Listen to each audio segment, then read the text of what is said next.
Hey everyone, Travis here on week 5, day 1 of the LCS, joined by Meteos from Cloud9. Meteos, as you said, it's been a while since we've spoken, and here we are, going to do this interview. I'm really excited. Are you excited? I am pretty excited. It's been a while. Well, here we are. Now, let's talk about that game. You guys, it seemed like maybe there was going to be a little bit of an upset early on. Some strange stuff happened at Red, and you guys came back. How did that game go from your perspective? That's weird. Everyone still considers games we lose to be an upset, even though we were losing like half our games this split.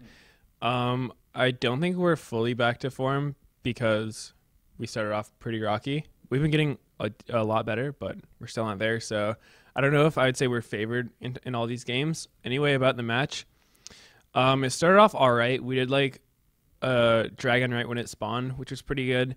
And then I think me and Balls fell behind in XP because we did that.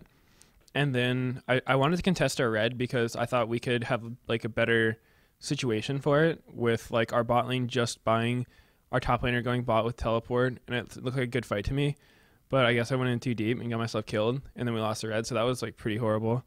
And then after that, we were out of position and gave up a dragon, which was also pretty bad. But then I think our draft went really well, so we were able to like use our team comp in a pretty good way.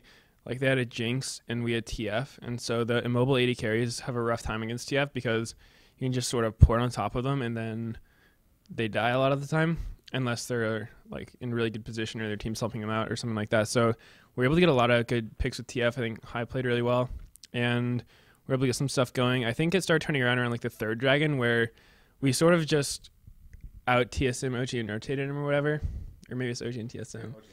Well, my bad. Sorry, Twitch chat. So I think we out-rotated him a little bit, got the third dragon for free, and then after that, didn't we get like... There's some point where we got like 3 random kills, and then we sort of took off after that, and we were able to get a lot of map control, and just sort of... There's the situation where we were like trying to push in all 3 waves, and they were just stuck in their base, and from that point, I think we sort of won the game. So it went all right. The beginning was pretty shaky, but once we got an advantage, we closed it out pretty well, I think.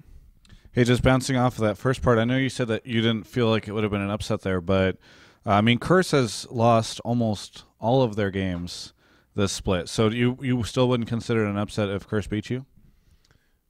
Well, I guess from a standing perspective, it's a bit of an upset, but I still think Curse is like looking really good because in all the scrims they perform pretty much just as well, if not better than the other teams. But in LCS, it seems like stuff just goes wrong for them. I don't know if it's bad luck or maybe nerves or something when it comes to LCS. I really don't know. But I still think they'll turn around their season at some point. And we've even lost to EG and Complexity, which are at the bottom of the standings. So I don't know. I think all the teams are pretty close right now in the LCS. So I don't know if there's any like super favorable matchups.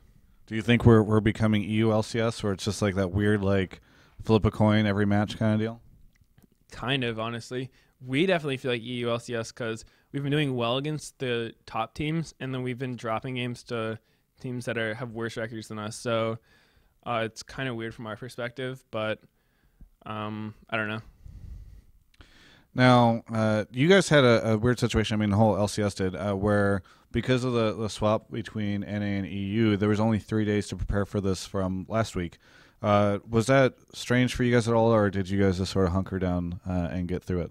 I actually think this week was one of our best weeks of practice we've ever had because generally our practice throughout the week consists of, hey, I kind of want to try this champion. I don't think he's very good, but let's just try it. And then we try it and it's bad and it feels like we waste a lot of time.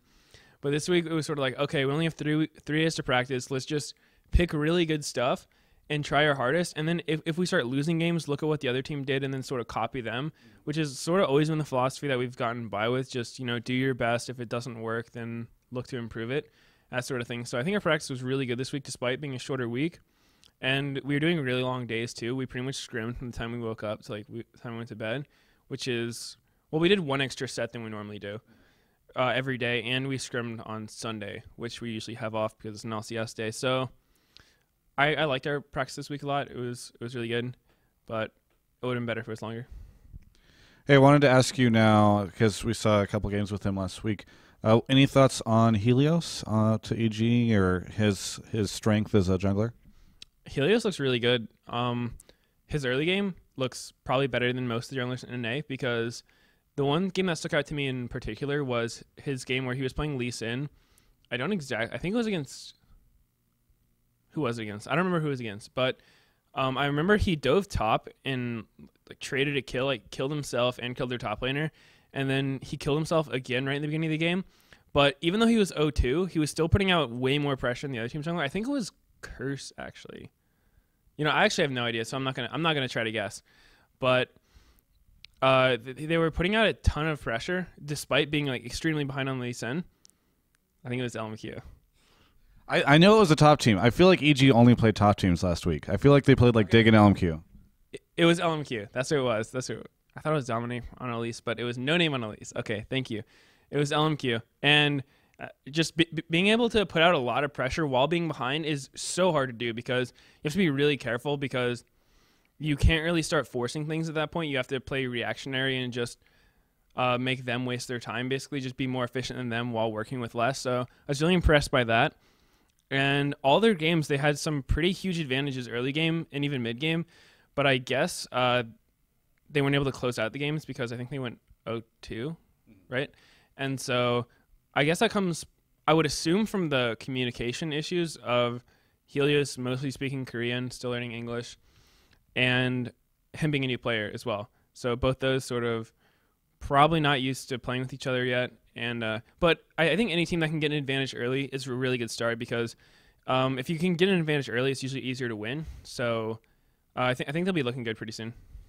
I think many would consider you the top jungler in North America, and I'm kind of curious about this because in many lanes, like top lane, for instance, North America has historically been considered a weaker, have weaker top lanes, just because there's not too many good top lanes, and then like the good top laners feel as though because there's not many really good opponents for them, it's hard for them to get better, etc. And so like the whole idea is like it kind of self-perpetuates itself, where it's like top laners can't get better because there's not other good top laners to get better off.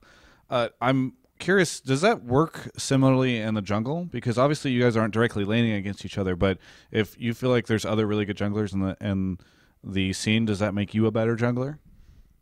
I assume it does, because basically I think the way improvement works is that you just do something, and then, like I was saying earlier, you do your best, and then if someone else is better than you, they'll usually beat you, and then you can look to them and see what they did better. And it'll happen. I remember when we scrimmed SKT, Bangi was like counter ganking me a lot, and so I would just go back and watch the games, and we weren't able to get the spectator point of view because SKT was weird with the way they scrimmed. They didn't allow spectators, which most teams do. So neither team could watch the overall. When you had the replay, you couldn't watch the overall like spectate mode, so you could only see your own point of view. So I would try to just look from my point of view and try to guess where Bangi was warding to see me coming, and all these things. And he's just really good at predicting what we're trying to do as a team. And I think they all are. So in that sense, I think junglers can get better against each other, but most of the jungle just comes down to it's like a team role. You don't do that much by yourself in the jungle. It's mostly about trying to take map control with your team, pressuring what needs to be pressured, and just doing the right thing. Now, new patch just hit, obviously not in the LCS yet, but we saw Sneaky talking about going with Infinity Edge and all that kind of thing. I'm just curious if there's anything in this new patch, because you've often, I think, been pretty outspoken about your thoughts on patches and changes and all that kind of thing. If you have any thoughts on the new patch or any changes in there that you thought were interesting. I like 4.10 for the most part. I only played a few solo games on it. I like that AD carries are getting nerfed, because in every solo queue game, the team with the better AD carry will win, just straight up, like every single game, unless there's some act of God and you win, because their better AD carry will beat yours in lane, get way too strong for anyone to deal with, secure all the dragons, take all your towers, and it's like the most annoying thing to deal with. So AD carries are still really good, obviously, but they took a little bit of power away from them by nerfing Blood. I think Bloodthirster is actually really bad now. I think they might have overkilled the Bloodthirster nerfs, because it's like 300 more gold for 20 less AD and less lifesteal, and that overkilling shield is like not much compensation, because I don't think most of the time you're even going to get to use that. And so Doran's Blade made them weaker in lane too. So I do like the fact that they nerfed AD carries, but I think they might have gone a little far in the Bloodthirster. I think they might tone back those nerfs a little bit. Other than that, I've tried out Skarner, and he's a lot better than before. I played one solo game on my main, and I won with him, so obviously OP.